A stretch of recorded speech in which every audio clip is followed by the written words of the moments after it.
Mheshimiwa Rais leo katika mwendelezo wake kwenye mikoa mbalimbali aliyokuwa akiendelea kufanya, leo imekuwa zamu ya mjini katika kuwapa sadaka wananchi.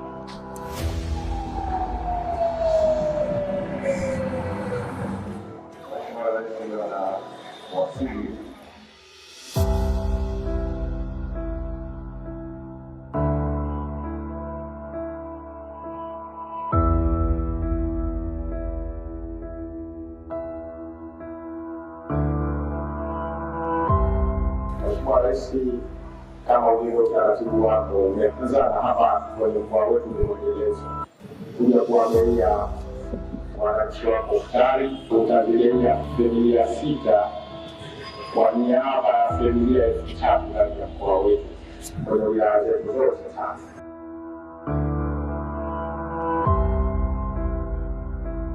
Mheshimiwa Rais wetu wa Zanzibar kwa kujalia kutoa sadaka kwa uwezo wa Allah.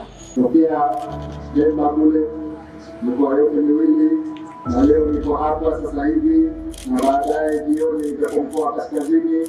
Kote tumepangwa wananchi waweze kupata sadaka kutoka kwa watu ambao wamejitolea.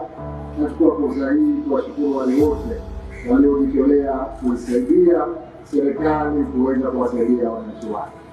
Mwenyezi Mungu anatutaka unapopata basi umwombee dua. Kama huwezi kumlipa aliyetoa, basi angalau umwombee dua. Tunaomba dua zenu kwa wale watoaji na kwa sisi viongozi. Mwenyezi Mungu atuwezeshe kesho na kesho kutwa tuweze kutoa zaidi kuliko hichi ambacho tunafanya mwaka huu. Baada ya kusema hayo, asante sana Mheshimiwa Rais.